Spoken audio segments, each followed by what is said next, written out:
Sahana Vavatu Sahanau Bhunaktu Saha Viryam Karavavahai Tejasvinavadhitamastu ma vidvishavahai. Om Shanti Shanti Shanti.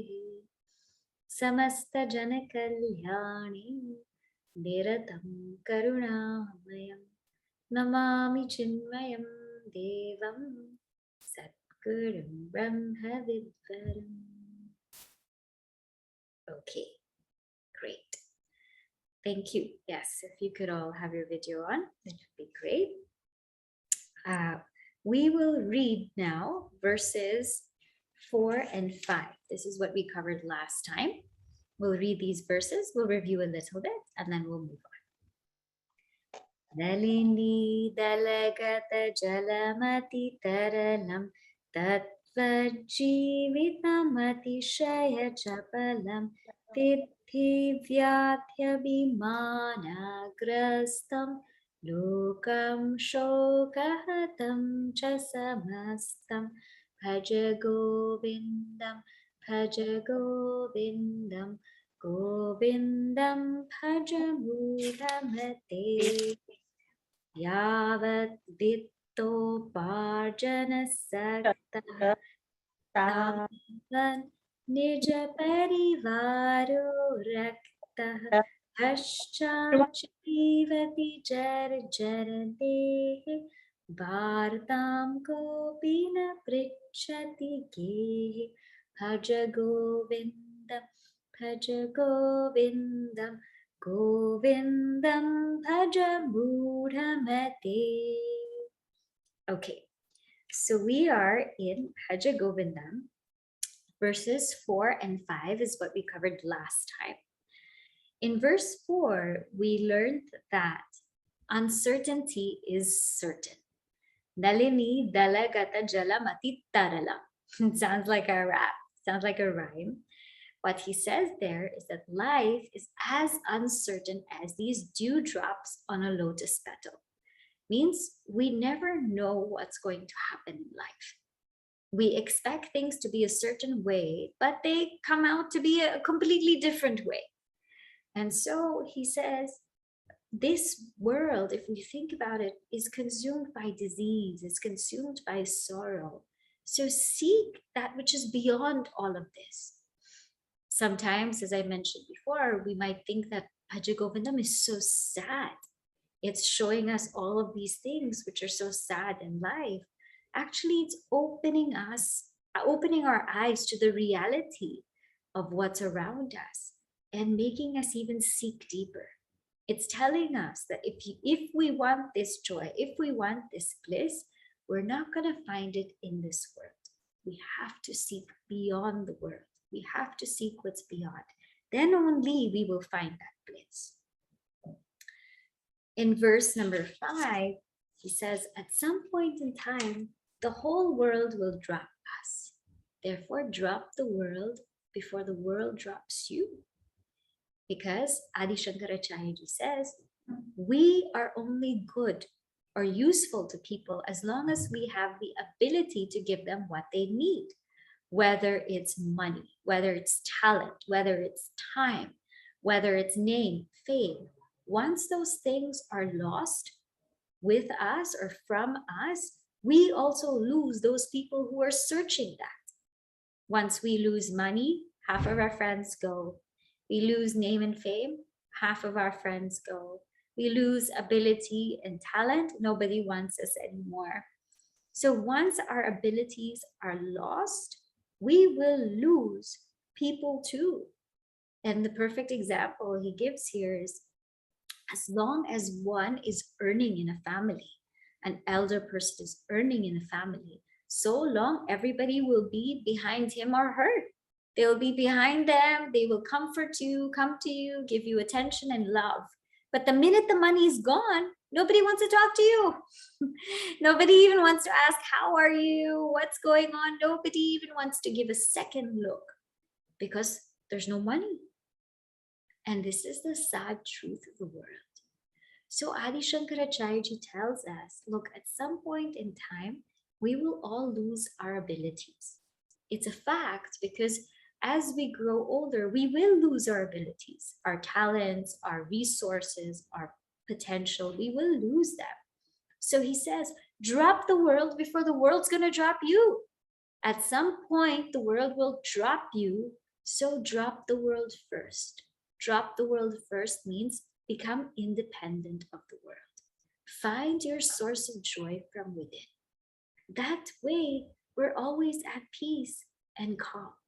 Whether this person is there or not, whether these people are hanging out with us or not, we are always peaceful and calm because we have found our independent source of joy. And that's what Bhaja Govindam's making us do, making us go within to find our independent source of joy. And that is only Atman, or the self. So this is what we covered last time. Now we're gonna see, we started verse number 6. We'll go into verse number 6 and verse number 7 today. Okay, so I'll chant and then Rashmika ji, if you can repeat after me. Yavat pavano nivasati dehe. Yavat pavano nivasati dehe.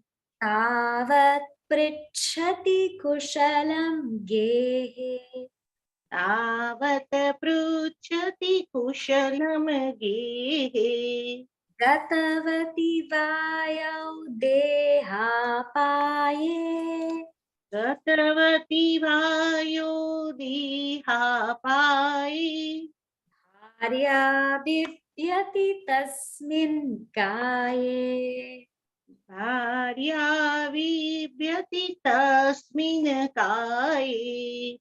Yavat pavano nivasati dehe. Tavat pritchati kushalam gehe. Gatavati vayo dehapaye. Bharya bibhyati tasmin kaye. Bhaja Govindam, Bhaja Govindam, Govindam Bhaja Mudhamate. What does he say here? We might say, everybody will drop us, but not our family, not our close loved ones, not our husband, not our wife. Adi Shankaracharya says, think again. Yavat, as long as pavanaha nivasati dehe, as long as breath, pavanaha nivasati, dwells dehe, in the body, tavat prichati kushalam gehe, so long too they will ask prichati kushalam, of your welfare, gehe, in the house. Gatavati vayo, when the breath is gone, deha paye, when the body decays, bharya bibhyati tasmin kaya, even your wife or your husband bibhyati is scared of your body. As long as there dwells breath in the body, so long they inquire of your welfare at home. Once the breath leaves, the body decays, even the wife fears that same body. So what we saw briefly last time is what happens. When we have oxygen, as long as we're breathing, everybody's around us, everybody loves us, cares for us. The minute this 2 cc, as Gurudev says, this air is gone, what happens? We're just a body lying there. And the people don't even call us by our names. They'll say, get rid of it. Take this body out. From I, my dear wife, my dear husband, my loved one, we become this. Get rid of this body. Take this body out. This is what happened. So he says, this is a fact.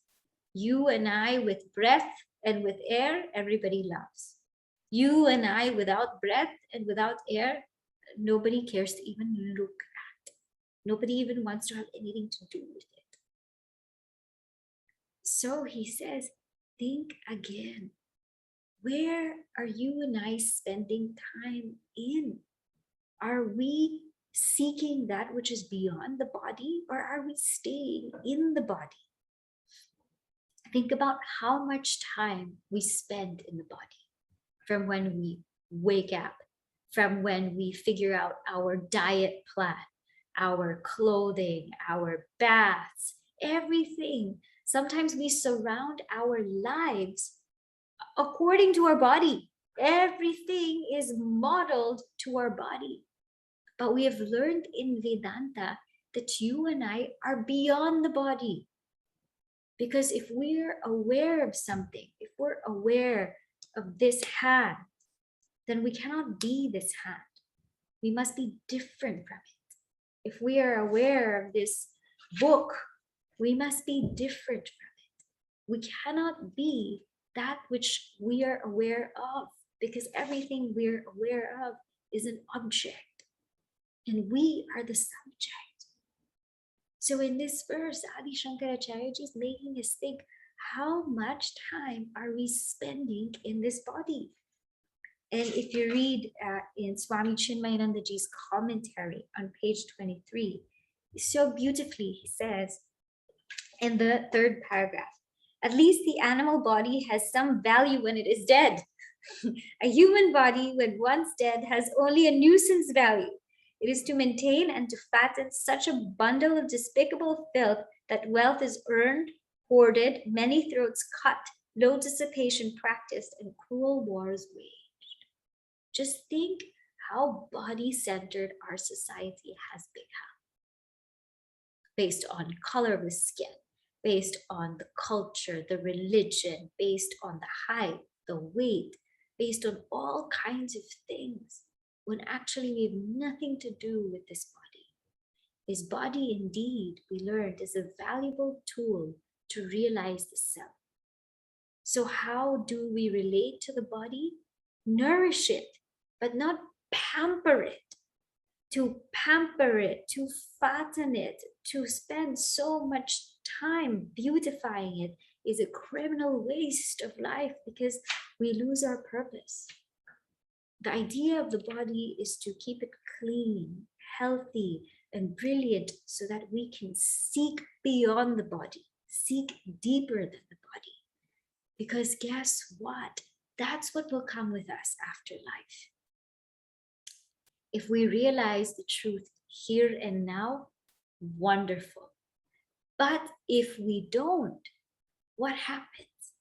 We have to come back again and again and again. And in this regard, there's a beautiful Subhashita or Sanskrit saying that I'll read to you. It says, Vidya mitram prabhaseshu. Your friend, your mitra, when you travel, is knowledge. And we see that especially nowadays, right? If you want to travel, you have to have knowledge. What kinds of documents do you need? What kind of vaccination record? This, that, all kinds of forms. That's your friend when you travel. Bharya mitram griheshu cha. Your wife or your husband is your friend in your house. Vyadistasyoshadham mitram.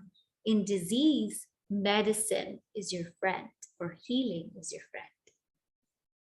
Dharmo mitram ritasya cha. What about in death? Who's your friend? Who can we take with us when we die? The only friend we have is called dharma. Dharma. We cannot take our body, we cannot take our wealth, not our relations, but only dharma. Only the deeds that we've performed, that's the only thing we can take. So how much are we investing in this body? Are we using it as a tool for spiritual unfoldment, or are we using it as this grand ornament of adoring ourselves, fattening ourselves, beautifying ourselves, and wasting ridiculous amount of time in it? That's what he's saying. Every body dies, but the Atman, nobody dies. The Atman never dies. So, Bhaja Govindam, Bhaja Govindam, Govindam Bhajam Muramate. Seek that which is beyond the body. Seek that which is beyond relations. Seek that truth, is what he says in this beautiful verse. Now, some people might say, I get it. I get it. I have to seek. But I can't seek now. Maybe give me some more time and let me seek later. Adi Shankaracharya says, no, seek now, because seeking is a priority. He's going to now, in this next verse, tell us what the biography of life is. How have we lived life? This is how we have lived. Verse number 7. Balastavat क्रीडासक्तः बालस्ताव क्रीडातक्त तरुणस्तावत् तरुणीसक्तः तरुणस्ताव तरुणीसक्त वृद्धस्तावत् चिन्तासक्तः वृद्धस्ताव चिन्तासक्त परमे ब्रह्मणि कोऽपि न सक्तः परमे ब्रह्मणि कोऽपि सक्त बालस्तावत् क्रीडासक्तः तरुणस्तावत् तरुणीसक्तः वृद्धस्तावत् चिन्तासक्तः परमे ब्रह्मणि कोऽपि न सक्तः भज गोविन्दं भज गोविन्दं गोविन्दं भज मूढमते. Balah tavat, as long as one is in their childhood, krida asekta, one is attached to play. Tarunaha tavat, as long as one is a youth, taruni saktaha, one is attached to being with somebody, to relationships. Vriddaha tavat, as long as one is old, chinta saktaha, one is attached to worry, anxiety. Parame Brahmani, to that supreme Brahman, kaha apina sakta, nobody's attached to that supreme Brahman. Therefore, seek Govinda, seek Govinda. So long as one is in one's boyhood, one is attached to play. As long as one is in youth, one is attached to one's woman or man or passion. So long as in one is in old age, one is attached to anxiety, pang. Yet no one, alas, to the Supreme Brahman is ever seen attached. So how does our life go? We have what is called asaktaha. Asaktaha means attachment. What is attachment? Attachment is simply this. I plus blank equals fulfillment. When I take myself, I plus something will give me fulfillment. That plus something is my attachment. That is my attachment because I am seeing joy in that person, joy in that being. And because I am seeing joy in that person, that being, in that situation, I try to take it and keep it for myself. I try to hold on to it, but at some point it will go. And then when it goes, it becomes very, very difficult. So that thing which I see as a source of joy, that's my attachment right there. And that attachment will eventually lead to sorrow. And that attachment, what happens is it steals the mind away. We cannot think of anything. When we are attached to something, that's what goes on in our mind 24/7. It just stays there again and again and again. That thought repeats itself. It makes us think that I have to get that, otherwise I won't be happy. But you are already happiness. That's the point. So when we are children, we're young, our attachment is to toys, whatever, cars, dolls, all of that. We're just attached to that. The mind cannot think of God. It's just attached to play, attached to playing outside, being with our friends, just play. Then when we go to our youth age, attraction starts, attraction to other people. So the mind is caught up in relationships and seeking relationships and being with someone and being with a partner, trying to figure out, okay, who do I spend the rest of my life with? And this takes your mind. It takes your mind. You cannot think of anything else when you're thinking of somebody else in that way. And then marriage happens, and then family happens, and the mind gets really busy. Mind gets busy because children come, and so many things come with all that. And so life is lived this way. Then when one gets old, one says, okay, now let me seek Govinda. Let me, think about God. It's going to be very hard. If you and I haven't sought the truth, if we haven't been seeking the truth in and through our lives, in our old age, we should and can still seek the truth, but it won't be as easy because our samskaras, our vasanas are so much of the world. What we're thinking of is our memories. What we're thinking of is our regrets, our guilt, or what we're thinking of is worry. I don't want to die alone, or I don't want to trouble anybody when I die, or I hope that, everything is peaceful before I go. These things are in the mind. This is what you call chinta. This is what happens because we have not lived our life well. So when the mind is constantly attached to all of these things, we lose sight of reality. The world can make us forget that we have to seek the truth. The world can make us forget. It's so busy, so many things going on, so much stimuli is there. It can make us forget that the purpose of our being is to realize the truth, and that seeking is a priority. It's a priority because it's what we're meant to do. We live in this world which is just like a dream. It's like a dream. In this dream, and this verse about how this world is a dream will come shortly. When it comes, we will really go into it.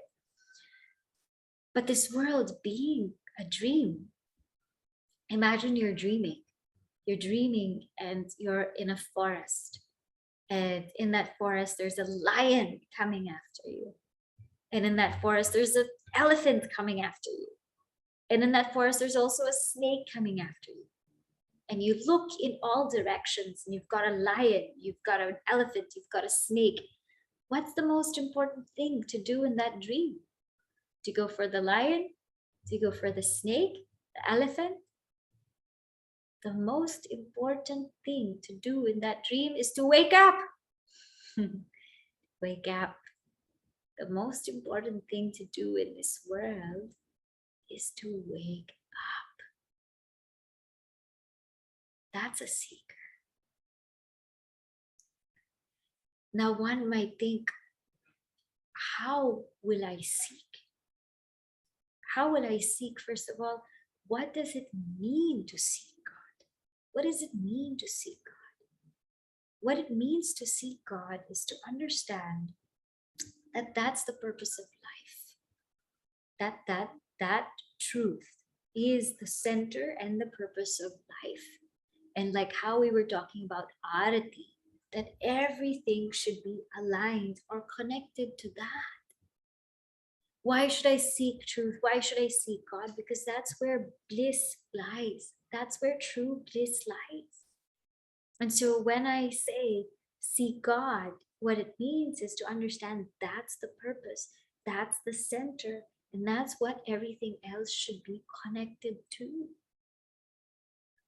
And we are so fortunate. We're so fortunate because Puja Gurudev, Swami Chinmayanandaji has laid a foundation for us to seek God at every stage of life.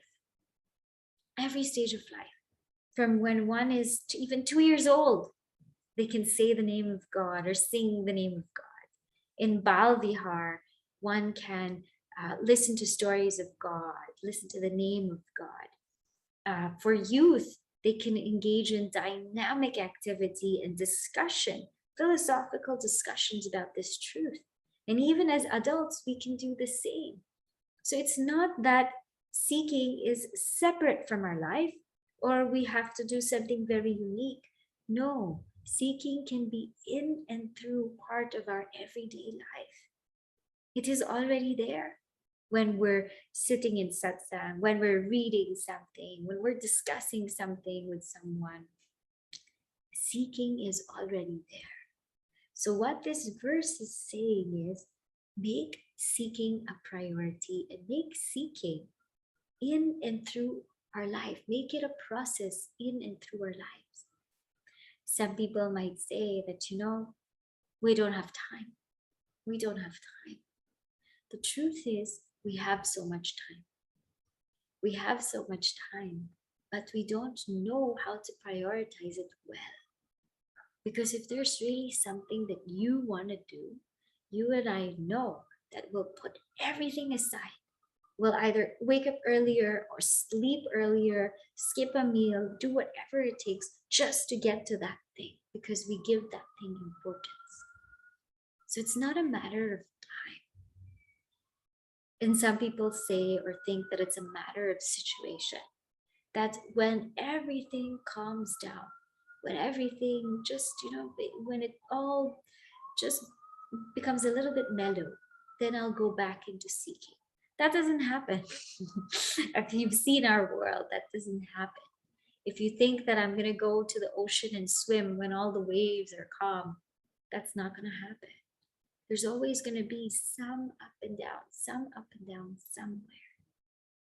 So this verse says, at every stage, there's going to be some attachment or the other. There's going to be something or the other that's going to try to capture the mind. Instead of having that capture the mind, stay in as a seeker. Keep seeking so that the attachment is always to the higher. Our minds are always lifted to something higher. And if seeking becomes a part of our everyday life or everyday situations, it's not separate from it, what happens is as we grow older and as we age, life will become very pleasant. In that stage, what we call vanaprastha, where we're wanting to go within, that will be so beautiful. It won't be, full of worries and regrets and guilt. It will actually be full of peace because we will feel that we have lived a beautiful, a complete life. We will feel that our children have been raised well, become independent, and we will feel that mental poise to turn within. This is the way to live life. The way to live life is to slowly create a path for me to turn within. Because eventually that's where it all is. Everything that you're looking for lies within. So therefore he says, seek Govinda. Seek Govinda. Govinda alone. Seek. Make that a priority in life. And then life will become very, very beautiful. Now, someone can say, okay, I will seek, but what about family? Isn't family life? Like, isn't family the everything of life, the purpose of life? Adi Shankaracharya says, nah, think again. Family is not the ultimate purpose of life. It's not the final destination. It is just a means to evolve. In fact, Everything is a means to evolve. The final destination is only Atman, or the self. So this is what he says in verse number 8. So I will read, then you can follow. Kate kanta kaste putraha Tate kanta kaste putra. samsaro yamativa vichitraha Sansare yamativa vichitra. kasya tvam kaha kuta ayataha Asya tvam kakut ayata. Tatvam chintaya tadiha bhrataha. Tvam chintavata bhrata. Kate kanta kaste putraha samsaro yamativa vichitraha kasya tvam kaha kuta ayataha tatvam chintaya Tadiha bhrata. Bhaja Govindam, Bhaja Bhajako Govindam, Govindam. Govindam, Bhaja Mudhamete. What does he say in this verse? Kate Kanta, who is your wife and who is your husband?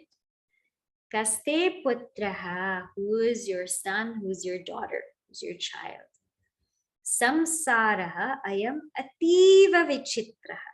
This samsara is supremely vichitraha, wonderful. Kasya tvam, who are you? Kaha kuta ayataha, from where have you come?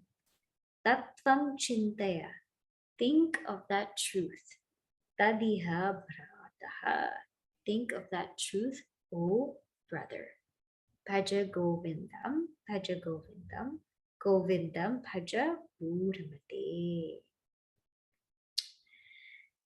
But who is someone's wife or husband? Who is the partner? Think about how your partner came to be. Or he, she, how your partner came from the womb of a mother. Everybody comes from the womb of a mother. Now, how did it get to the womb of a mother? Through the seed of the father. Where did the seed of the father come from? From nourishment, from food. Where did that food come from? That food came from mud. This is how Gurudev explains to us. So where did your partner come from? Mud. Right? Mud brings the seed into the womb into a being. Also, we came from mud also. Huh? So one clod of mud needs another clod of mud, and that becomes a family. So one person from mud. Where did the child come from? The child is also born from a clod of mud, right? From the mother's womb, the father's seed, from food, from mud. Where is this all happening from? When did your wife or your husband become your wife or your husband? Right? This person was always there existing. But when did this person become your wife or husband? When you put a garland around them, when you put a ring in their finger, they become your wife or your husband. When did this being become your child? When they came into your womb, when they came into your family, they became your child. But is that relationship real? Guruji says something so beautiful. He says that's why they're called relatives, because they're not absolute. Relative. No doubt The relationship between a husband and wife is a very beautiful one. And the relationship between a parent and a child is a beautiful one. But know that in this very life, we are all traveling together. We are just all traveling together. We are what you call jivas on a journey. Nobody in this world came here for you. Nobody came here for me. Nobody came here as much as we like to listen to those nice romantic songs. I came here for you and you came here for me. Nobody came here for you and me. All of us came here for our own vasanas. We all had different vasanas to fulfill. And because our vasanas matched for some point in some time, we are traveling together. So we are all travelers. Our relationship is one that's in passing. It's a beautiful one, but it's in passing. And we are just all jivas on a journey. Do you think that you are the first parent of your child? Or this is your first child? We've had many, many lives before. Your child has had multitude of parents. You have had multitude of children. You've had previous families before. This is just another one in passing. And therefore, how to treat this is that beautiful journey towards evolution. Remember what I told you about the purpose of marriage, purpose of having children. It's so that we can take each other higher. As a couple gets married and they have children, they become more self-aware. They become more selfless. They become more in tune to being able to sacrifice their likes, their dislikes, more in tune to being able to surrender their ego, more in tune to adapting. The whole process of marriage and of having a child gives a lot of mental purity, gives a lot of mental purity. These are qualities which are essential for a seeker, what we call Shamadhi Shatka Sampatti, which are control of senses, control of mind, faith, endurance, concentration. All of these things come when we have a family. And that's the purpose of it. It's a whole process of purification. So what is the family? The family is a field to purify. The family is a field to exhaust our vasanas. The family is a field to learn from each other, to grow and evolve. And if you remember, when we were in self-unfoldment, I had mentioned to you that sometimes it's a little bit difficult. It can get a little bit difficult in some families. Certain qualities or certain values, certain arguments may be there. Everyone in the family is a great teacher. Whatever we are missing as seekers, you will find that your child, your partner is teaching that to you. Whatever we're missing, it could be our child is teaching us. Could be we're lacking patience. Definitely our child will teach us the value of patience. It could be that we're lacking sensitivity or awareness. Our partner will definitely teach us how to become more sensitive and aware. It could be that, we are lacking this emotion of love and care. Our elders will definitely teach us how to have that emotion of love and care. That's what the family is for. So it is a very beautiful structure in our Sanatana Dharma. But remember, it is a field. When we ask, who is our partner? Who is our son? who is our daughter, who it is nothing but the self. And that's what we're meant to arrive at. We are all nothing but from that self. We are all nothing but that one source. But because of this samsara, it's vichitra, it's wonderful.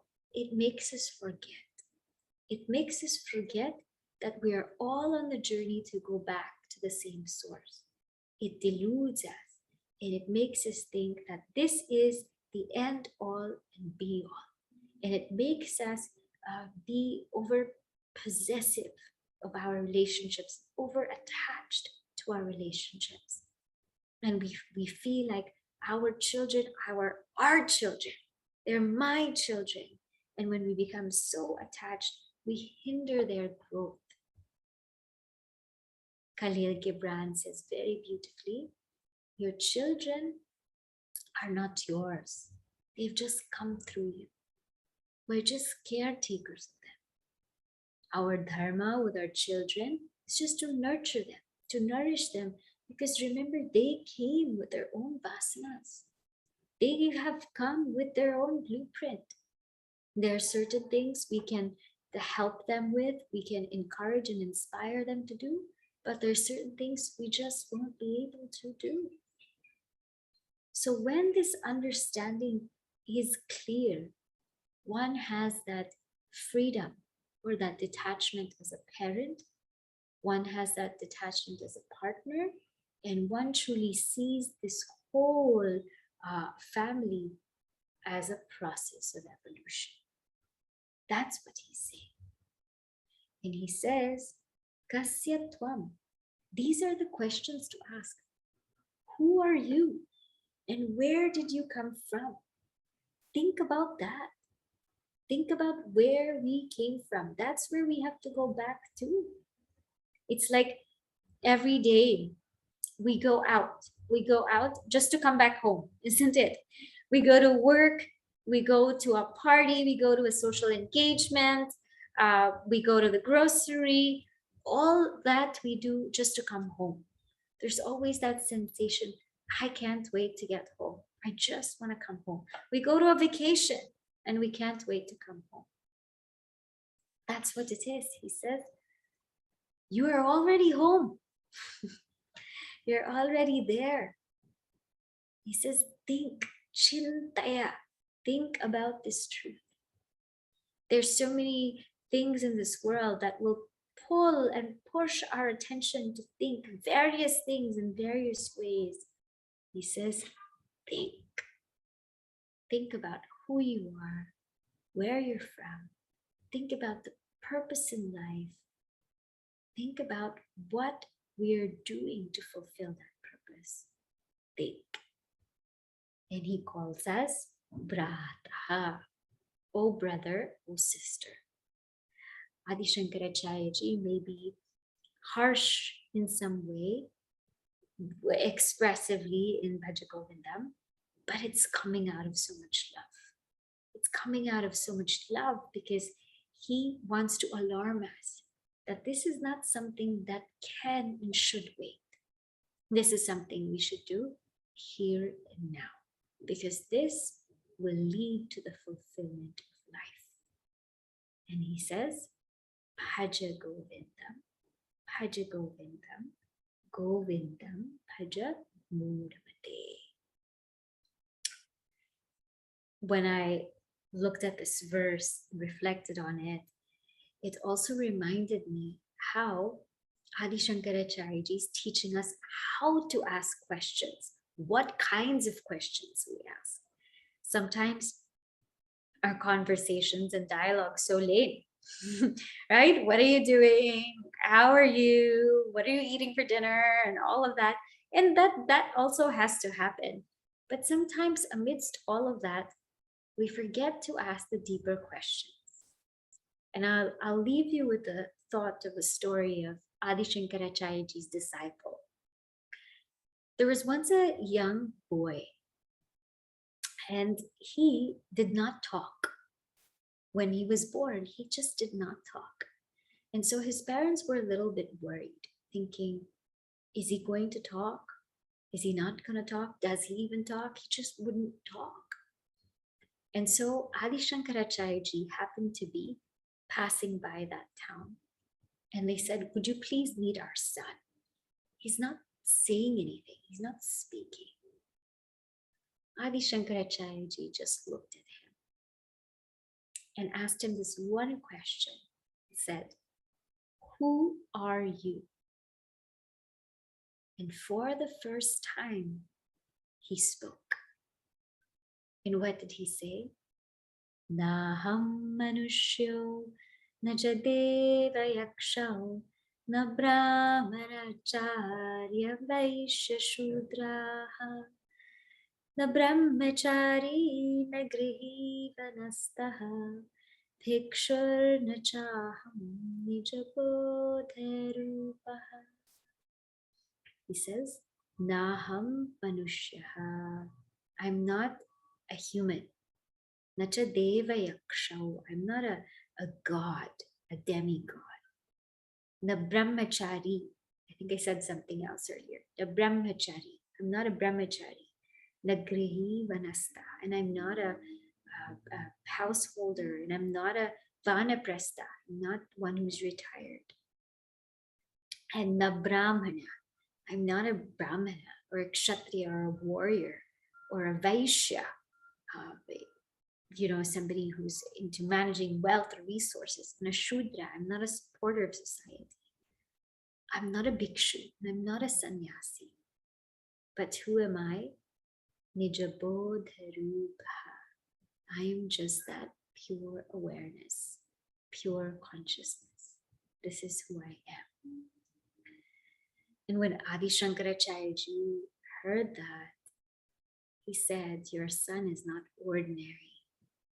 I will take him as my disciple, and he will be known as Hastamalaka.